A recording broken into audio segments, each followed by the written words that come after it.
Hello everyone, Andrew here, and welcome to a little game, I believe, called Attunement by Florencia Minuzzi. Very sorry if I messed your name up, but as you can see it was made for the Ace Jam 2018 on itch.io, and we already got it into full screen, and I saw this and I honestly thought seemed really interesting, so let's take a look-see. Anais sits cross-legged on her soft carpet, breathing deeply and enjoying the sunlight streaming through the window. It's always nicer on a sunny day, easier to feel the connections. She closes her eyes, counts to 10, and starts reaching out. "Hey, Anna," a voice calls out. "Guess who got off an hour early?" Anais's eyes open. She opens her eyes. I can read. Anais opens her eyes, and for a second the room looks discolored. "I thought I'd swing by since we're having dinner together anyway." "You're cool with that, right? Dinner's still on?" Grant looks concerned as he opens Anais's door, but she's smiling. "Yes, dinner's fine. Sorry, I was distracted." She tries to recompose herself, but it takes her longer than expected. Then again, this is usually a very private affair. "Don't stop on my account," Grant says, looking around. "I know you do your, witch stuff when I'm not around. I can watch something while I wait, with headphones on." Her smile comes back. "Maybe now's a good time. A good time as any, at any rate." "No, stay. I want you to see," she says, moving back until she's leaning against her bed, "but close the door." Grant sits down cross-legged, turns off his phone, then smiles, waiting. Anais feels excited and a little bit more worried than what she expected. As her pulse speeds up, she slows her breathing, trying to get back into the right frame of mind. Maybe talking through things will help. She starts talking. "I have these magical things that I connect to." "Connect with?" "Am connected with," she says finally, having almost forgotten the additional hurdle of explaining in English. It should still be fine, especially since he's not jumped in to correct her. "I bring them with me all the time, but every month I like to connect with them again." Grant nods quietly. "Usually, I clear my mind and hold the things for a few minutes, remembering how I found it or made it. I think I can do the same thing out loud maybe, and you can learn more about me." Anisa's hand hovers, unsure where to start. What has she missed the most? The earrings, her visual aid. The glasses, her perceptive focus. The wand, her magical prowess, or the flute pendant, her audio companion. I guess we'll go in order. "These earrings didn't start like this," Anais says as she holds them up for Grant to see. The small dangling silver earrings each hold a green cat's eye.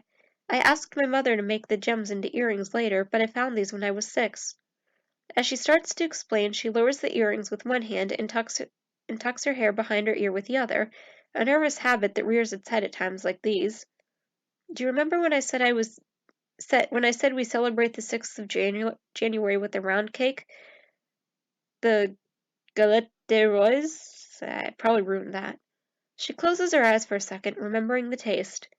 "Yeah, the king cake with the little figurine," he says. "The one we tried when we went to Paris." "Yes, that one." "Yes, that one. For us it wasn't an important day, except for eating galette. But our new neighbors were from Spain, and they got presents in their shoes." "I don't know why in their shoes," Anais adds before the question could be asked. "But I was 6 and I wanted to get more presents, so I asked my parents if we would be getting presents like the kids next door, and they said to wait and see. When I woke up and looked at my shoes, there was a kitten inside." "An actual live kitten?" Grant's look of amazement surprises her until she remembers he's lived in small flats for most of his life. "Yes, a real kitten." "The 2 neighbors also got kittens from the same litter. Maybe they gave one to my parents because I kept asking if I could get a gift. My father doesn't like animals, so it was probably the neighbor's idea." Anais squeezes the earrings tight. She's getting derailed, and it's not helping her connection. "Anyway, I got a kitten, and I played with him all day. When he went to sleep, he went in the closet, where my mother made him a little bed and locked him in for the night. The next day, they opened the closet after breakfast, and the kitten was gone, probably back to the cat's owner. I was sad, but I could visit the Spanish kids and play with their kittens, so I tried not to think about mine. Then, in February, my friend Salone slept over after my birthday. You don't know her, Anais explains. She's been in Rome for some years. So, so, Solange? Solange? I don't know how to say her name. Sol. Sol and I were trying to sleep, and when I saw a small shadow like a kitten. The shadow was running around our room and touching the window. It looked so lost, trapped, scared. It pawed at the window so helplessly. So, Grant starts tentatively, did you let it out? Yes, I let it out. My friend didn't know what I was doing. She thought I was playing make-believe, so she stayed in bed. I was small, so I went out the window and saw the kitten waiting for me, wanting me to follow. It went to the neighbor's garden, so it took me a bit of time to climb up the fence, and when I got there, I couldn't see the kitten's shadow anymore. I sat under a tree, although it was cold, and waited a little bit, hoping it would come back. When the light from the moon hit the tree, I thought I saw the kitten's eyes, and so I tried to pet it. Anais holds the earrings out so Grant can see them, but I found 2 stones. I took them with me and kept them in a little bag. Then for another birthday, I asked my parents to make them into earrings. Anais puts the earrings on. As Anais puts the earrings on, magical colors creep back into existence. The way she thinks of it, there are extra layers that only come into focus when she's wearing the earrings. She sees Grant sitting across from her, eyes glinting under his glasses.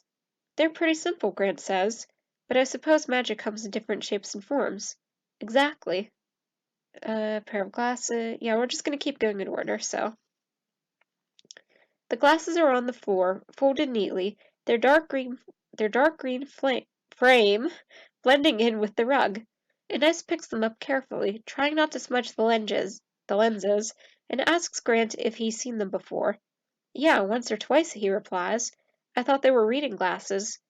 They may be in the future, but now the lenses are just glass. I picked them because I liked how they look when I was 15. It feels like such a long time ago. I don't know what that is. I was walking with some friends from school. One of them uses glasses, and she wanted to find a pretty frame. So we all went with her to the shop. The rest of us were bored, so we started trying on glasses too. There was one pair I liked, and Ice declares as she holds the glasses in front of her face, with different kinds of green, like trees and grass and moss. The frame is very light, I almost couldn't feel them. I think, as soon as I put them on, I wanted to do something special with them, like an enchantment.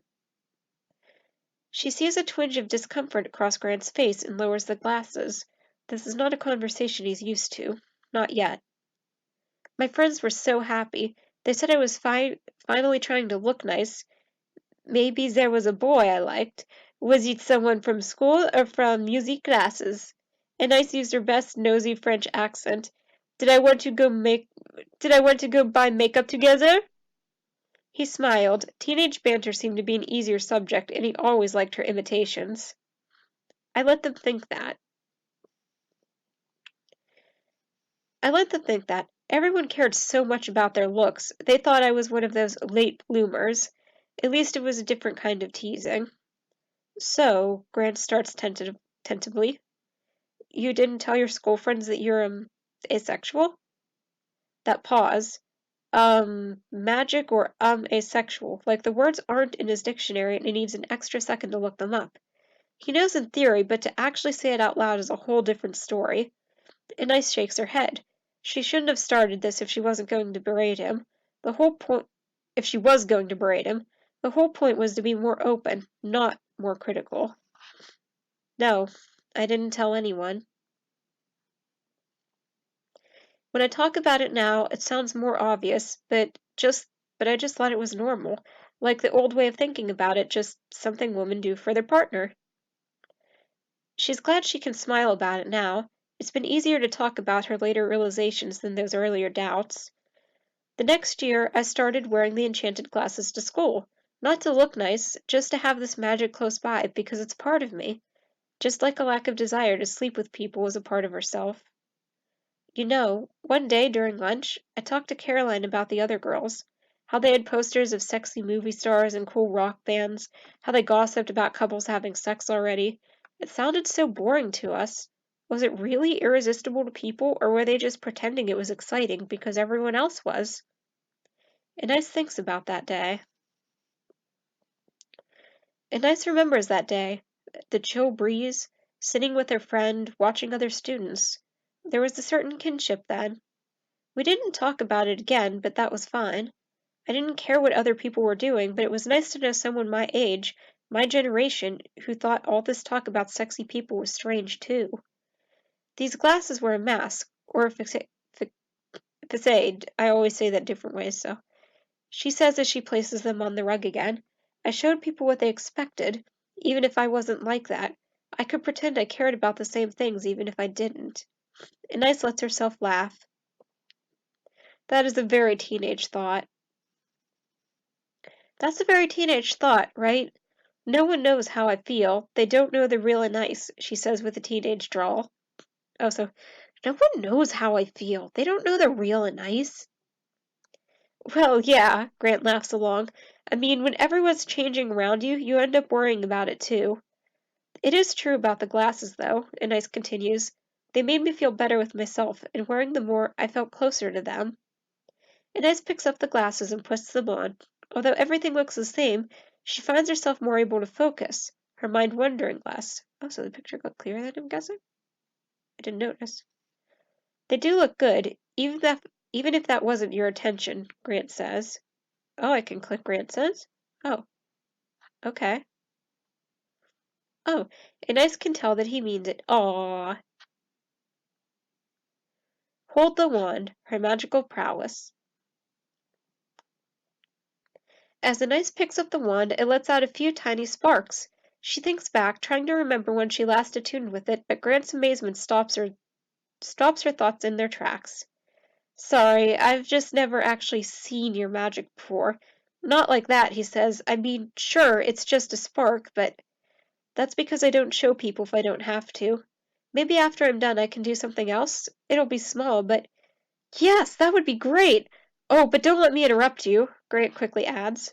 Okay. To me, this one is a symbol of my independence. Some days after I started university, I decided to go to a forest that was close by. You, there, okay, it was called. I sat on the grass near a lake or pond, maybe. It was early in the morning, and there weren't too many people around, so I sat for half an hour, looking at the trees and thinking about how different things were. I wasn't even very close to Paris, but everything already felt so different. Maybe because university is so different from school. Grant nods along, quiet and attentive. It takes a few seconds to continue her story.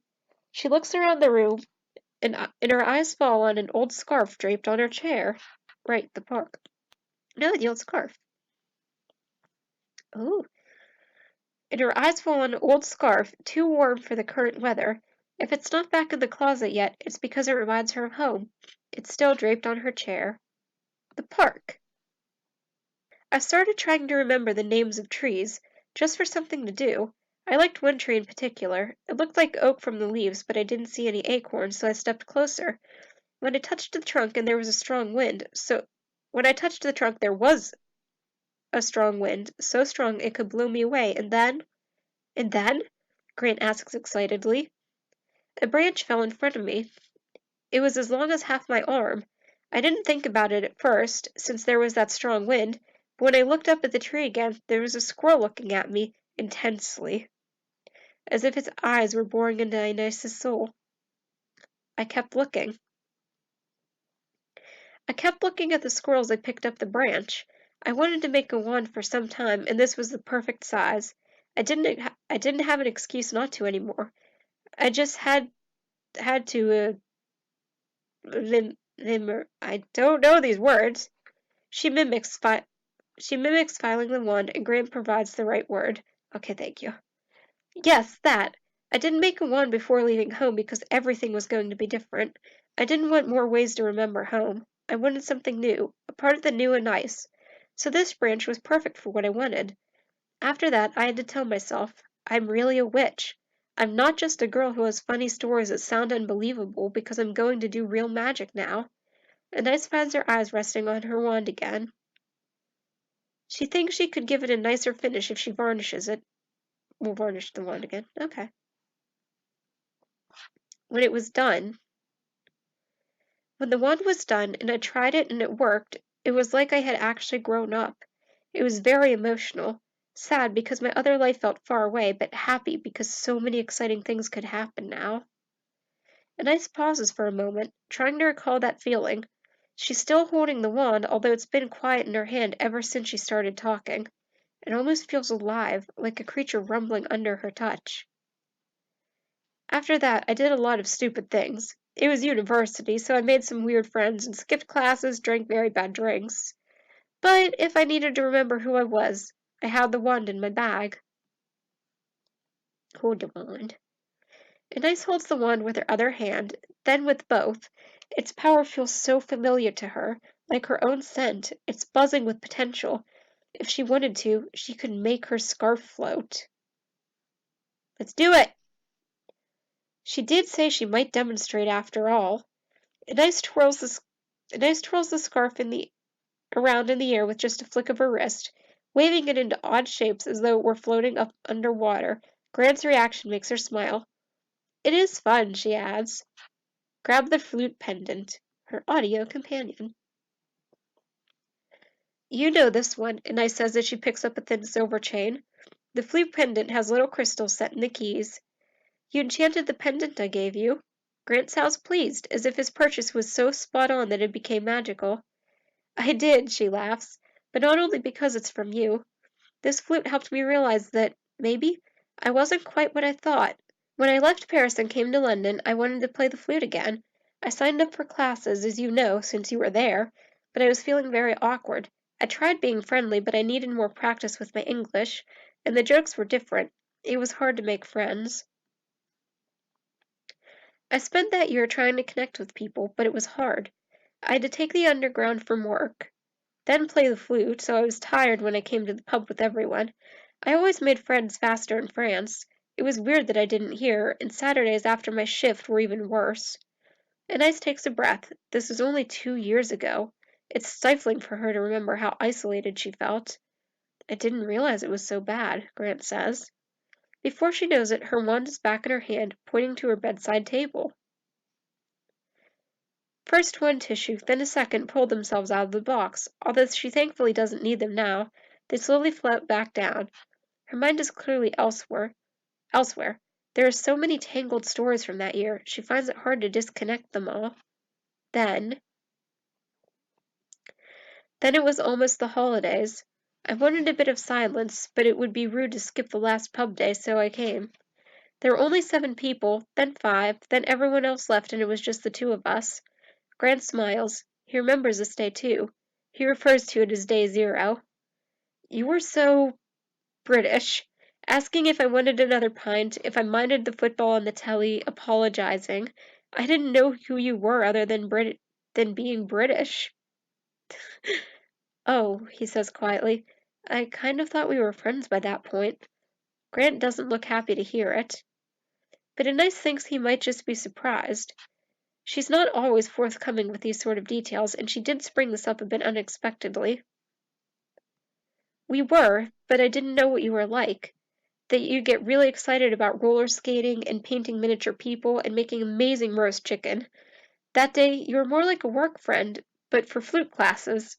Grant makes a sad face, the one with the lip quiver, which makes Anise cross her arms. You know I need time for these things. It's not my fault. Yeah, sorry, I didn't mean to say that, he adds quickly. It's fine, but there are no sparks for me, no. That person is hot or sexy, and you know I'm not touchy.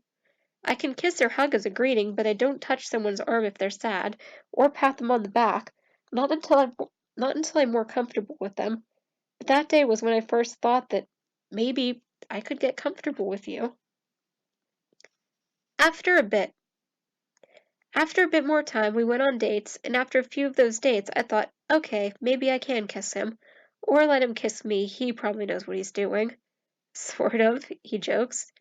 You gave me the flute necklace, and I says, and I put it on when I got home and I started crying. No, good crying, she reassures Grant, who looks flustered. I thought maybe I can like someone. Just because I don't want to do everything people say you should do doesn't mean I can't want a person. But then, if someone asked me to go on a date, I would try, but then it was just nothing. Obligation, boredom.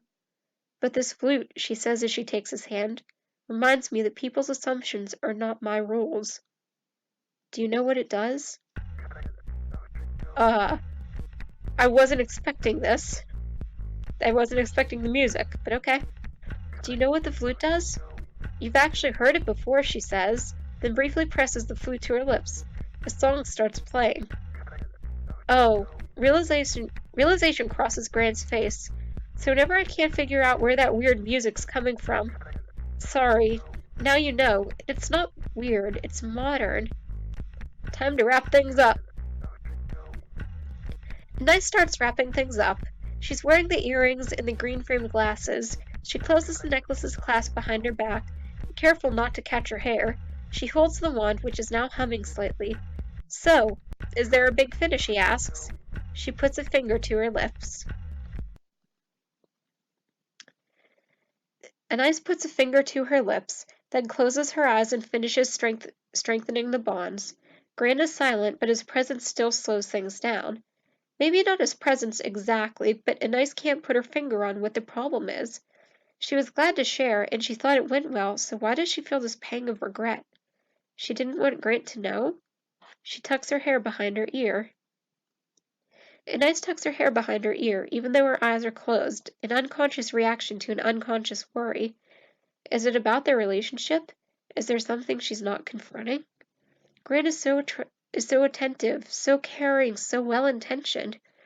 What's Anais supposed to do when she gets the feeling he doesn't quite believe her? She demonstrated her magic. There's no denying that it's something inherent to her. But what about her lack of physical desire for them? For him? Is there any way to prove that? She's toyed with other labels, other explanations, other possibilities. She doesn't find his smell odd anymore. His hair always seemed weirdly floppy, but now it's almost endearing. The way he says, the thing is, breathe in, is that, in a way that confused her at first, but now is expected. His weird way of gripping pens, if she grew to like all those, would she grow to want him that way? And if not,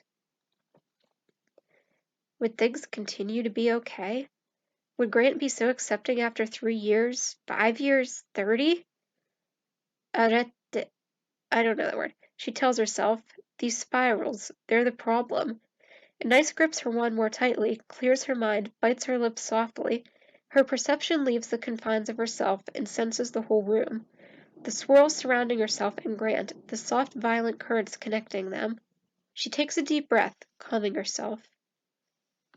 She traces her wand with her finger, noticing every scratch and uneven surface. She remembers her mantras, recites them slowly in her head. She finishes her attunement. Up, there's the music again! It's not visually impressive, but Anais knows she's finished. She opens her eyes and smiles at Grant. All done. Thank you for waiting and... Oops.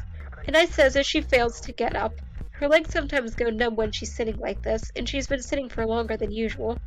Grant helps her onto the bed and sits next to her while she waits out the pins and needles. She leans on him, resting her head on his shoulder. I'm looking forward to dinner, he says. Me too. Are you going to change? Maybe I should wear something nice, she says, then yawns. She's more tired than she thought. Just wear whatever you're comfortable with. Grant holds her hand. Besides, you already look nice. Thanks, she says. Maybe I won't change then. Aw, that was so cute. That was so cute and sweet. I actually kind of want to cry a little. I know this wasn't... sorry, I had to stretch a little.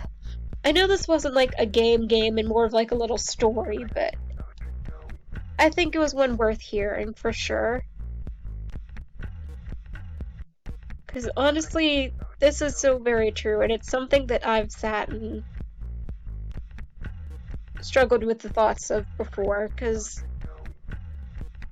as you guys know if you've seen some of my past videos, I am demisexual. And there have been a couple people I've met before who at first were interested in me and that, but once I said I was demisexual and explained it to them, nope, didn't want anything to do with me because they wanted sex, and I was just like, I can't promise that's gonna happen. I'm sorry, I'm not comfortable with it. And I also just don't want to, So I always worry anytime there's anyone I really like, even when I know I don't need to, and that they don't mind and they don't care, that there are still days where that fear of, but what if, and just, I mean, I know my boyfriend's okay with it now, but what if, like, eventually that changes? And it's really upsetting. But that's why I'm actually really thankful for my boyfriend, for Kenma, because he is so patient and understanding of things. And it means so much to me that he's accepted me, like, how I am. And he doesn't mind. It doesn't bother him. He's amazing. And I really hope that everyone deserves someone like that. Regardless of your sexuality, you deserve someone that's not going to pressure you and that will accept you and love you. But yeah.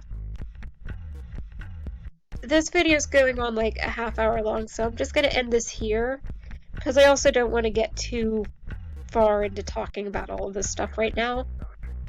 So yeah. Thank you all so much for watching. I really hope that you enjoyed this video, and I hope that you're all having a wonderful Pride Month this month.